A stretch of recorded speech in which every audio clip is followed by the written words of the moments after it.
Hey guys, my name's Melissa, and today I'm going to show you a really fun technique using oil pastels. What you'll need for this exercise is, some paper, preferably watercolor paper. I'm using a pretty cheap tablet found at Five Below. It's alright for just, sketching and things. And then I have an oil pastel pack. You can find this exact same pack at Staples. I believe I bought this for $12 or so. Just a paintbrush. I prefer angled brush because you can do fine detail with the tip and broad strokes as such. And water, because these are water soluble oil pastels. So once we get kind of the main drawing down, then we're going to go in with the paintbrush and just kind of smooth things out.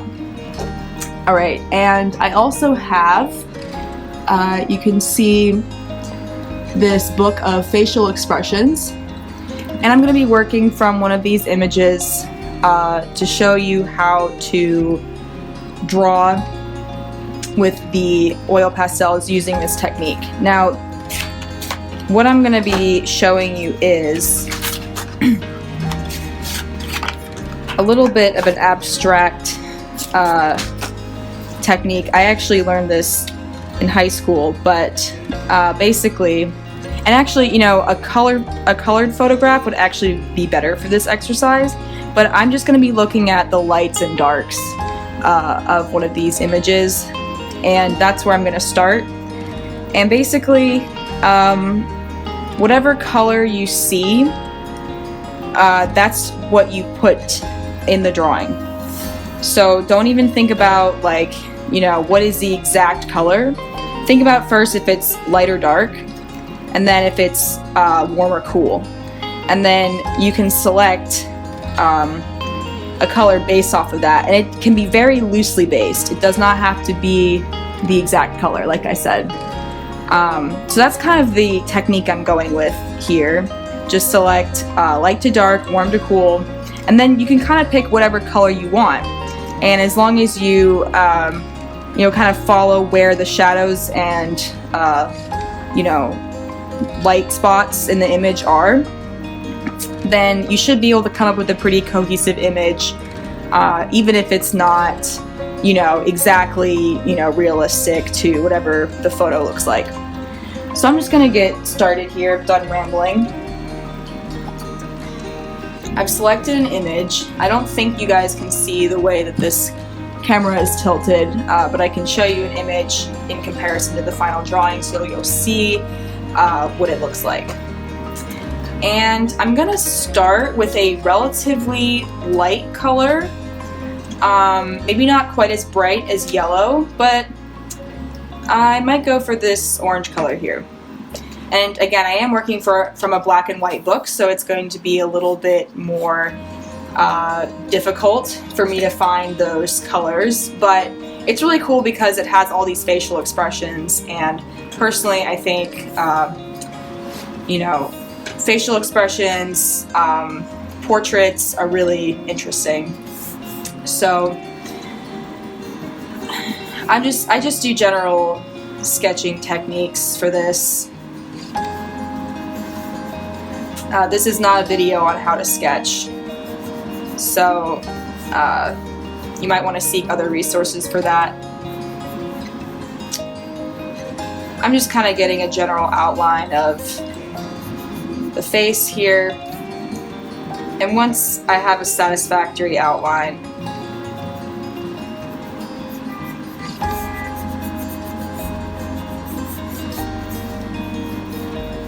I can start using other colors. But for now, I kind of just want to get a sense of where everything is on the page. And once I feel like that is done, then I'll move on.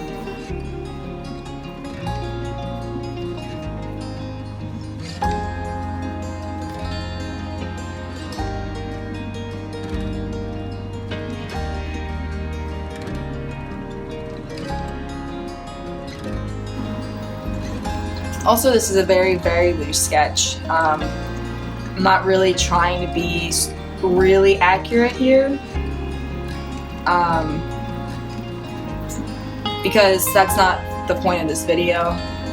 Now, if you wanted to trace out the image, you know, spend more time sketching on it, maybe not with oil pastels since it's going to leave a permanent mark on the page. You can do that if you want to get a more accurate rendering. I'm not really worried about accuracy right now, as long as it looks, you know, kind of interesting.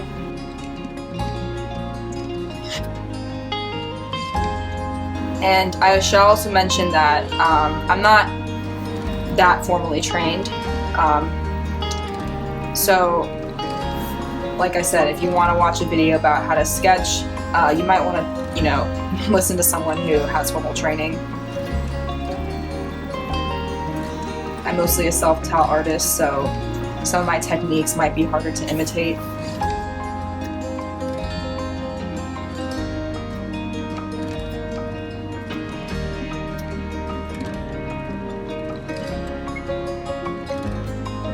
Okay, so I kind of have a sense of where things are now. It's not completely accurate, but we're getting there. So I'm going to switch colors now, because part of what will help me determine, you know, where to put these colors is where the lights and darks are. And that will also help me with determining the accuracy of the face I'm trying to render. Again, I'm not trying to be perfect, but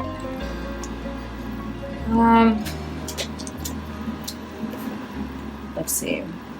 I think I'm gonna go with a mid-tone color, you know, not too light, too dark. I like to start with a light color because it allows the most room for mistakes. So I'm gonna move on now. Start filling in where I see the shadows and darker spots.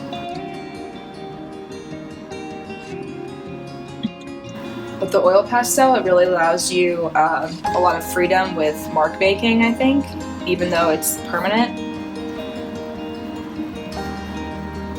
Just because, especially with these water-soluble ones, it's really easy to blend. So it allows a lot of room for mistakes, and I tend to make a lot of mistakes, so I like these.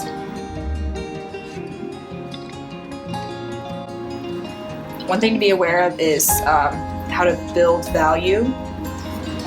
So don't overdo it, you know, let it build. It's kind of like watercolor. You have to build layers and layers of color on top of each other.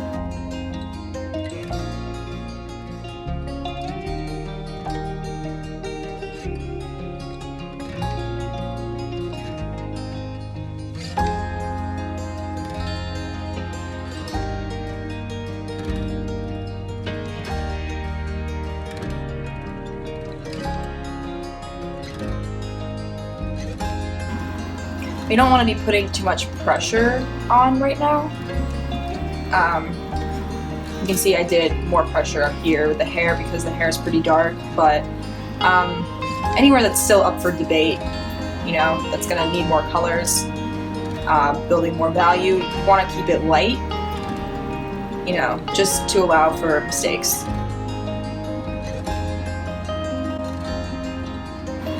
And I'm not really going to do too much of the shoulder section. I'm not super worried about the details there. Something we can leave up to the imagination. Although I should have placed the face probably lower down here, just so it doesn't, you know, run off the page. And I think I'm going to start with another color. I think we've made progress there. So I mostly use warm colors here. Don't be afraid to mix and match with cool tones. I'm going to use this another sort of light mid-tone green.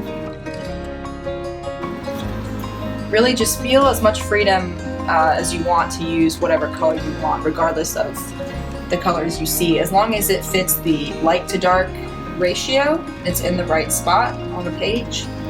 Don't worry about the colors, really. Because we want this to be kind of a kaleidoscope, you know, psychedelic, multicolored drawing. At least that's my intention. So Feel free to be as generous as you'd like.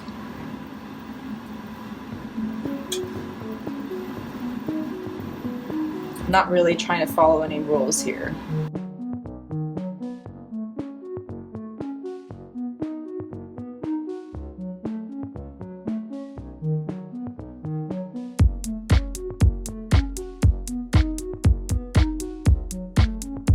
And don't be afraid to pause. Take pauses, evaluate your work. Compare it to the photo.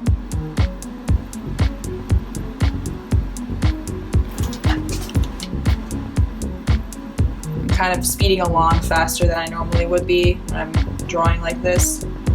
Normally I would definitely take my time a bit more, but just so you guys can see what this is about.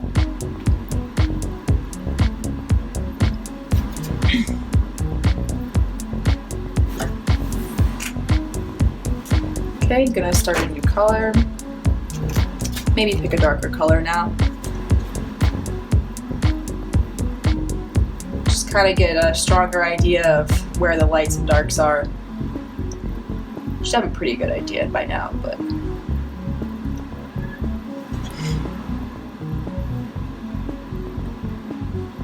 see, I really should have started lower on the page. Oh well, it'll be fine.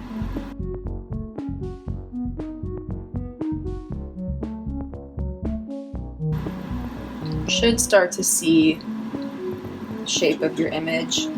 It should start to become more clear at this point once you put a few colors down. Again, just working in layers.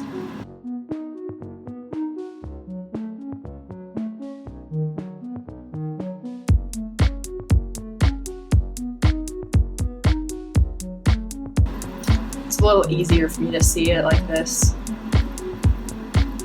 Hope you guys can see. I'm not looking at the camera right now, so I can't tell. Just trying to hone in on some finer details here.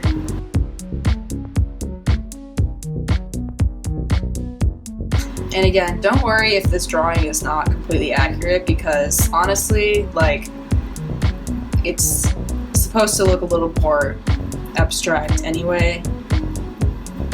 So like, don't even worry about that really.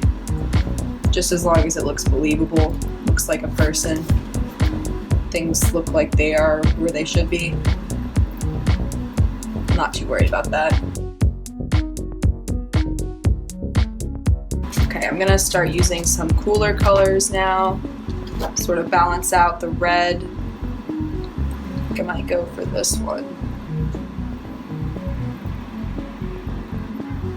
You can use whatever mark technique you want for this. I've done drawings with, you know, far less detail than this. Just kind of like squiggle marks. Anywhere you see a color, squiggle that color. You know, you don't even have to do a whole lot of layering like I'm doing. Again, it's mainly just to build value.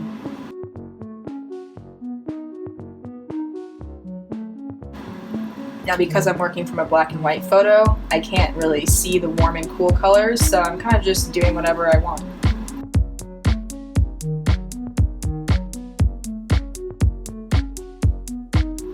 Now, you really shouldn't knock staples or, you know, cheap art supplies, honestly, because you can make some pretty decent stuff with pretty cheap materials. This literally cost me like 12 bucks. This cost me $5. So for under $20, oh, and I got this book for, you know, maybe $2 at the thrift store. So for under $20, you can make this happen.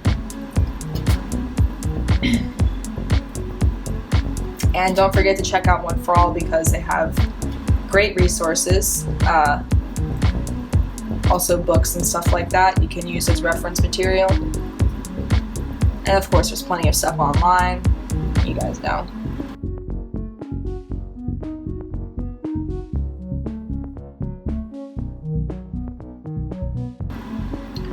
Now, figure out the places where you're kind of lacking. You know, you can see I put in a lot of detail around the eyes and the mustache and so forth, but I haven't really built up, you know, the rest of the real estate here. And you know, there's not a lot of detail, so shouldn't be really hard to do that. Just gotta make sure you're not leaving anything out as you go along. Like, don't leave any areas too white, you know? But make sure not to go too crazy with the light areas. Allow for as much contrast as possible.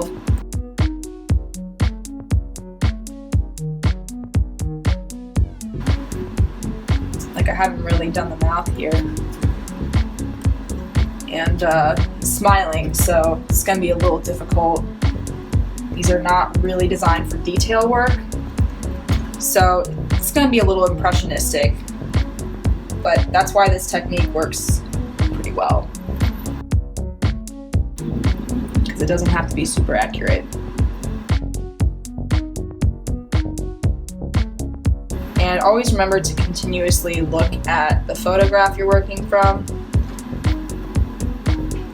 I'm probably glancing up every 2 seconds to look at it, so unless you have a photographic memory or something, which, you know, I think very few of us have. It's important to look at your subject so you don't get caught up in what you think something looks like versus what it actually looks like. I guess that's a topic for a drawing video though, which this is not, so I should shut up about that. Anyway.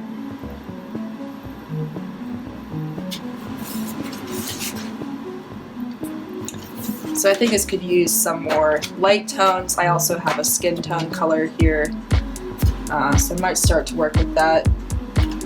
This is abstract, but I think it's somewhat believable. And you'll see I'm using a skin tone color to blend these other colors. You see, because this is the light spot, there's, you know, a little gradation here, darker colors here. So the skin tone, because it's a lighter color, it's more neutral color. You know, it's not super, it's a little warm. It's not really that warm. This will help me blend the area better. Let me just check and make sure this video is working. Okay, it seems to be working. Still, it's the first video I ever made, so hope you guys like it. And I'm just gonna kind of use this to blend. And you'll see what I mean when we get the water, because you'll see how it'll blend with these white spots better that I haven't touched yet.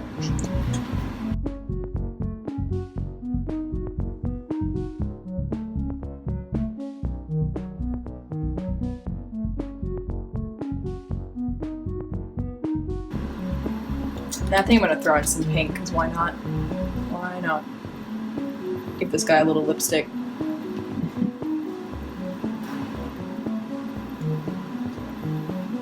It's not really clear where his mouth is. It's right here though. This will be a nice blending color as well. Just kind of fill in those gaps. And again, don't be afraid to layer. Just, you know, be free with it. Try not to think about it too much. Now, you're gonna see with the final comparison that the hair I'm drawing here is not gonna be as dark. But that's because the photo doesn't really show a lot of the hair texture in the area that I'm drawing. And, you know, I just wanna have fun with it, so I'm not trying to make it super accurate once again.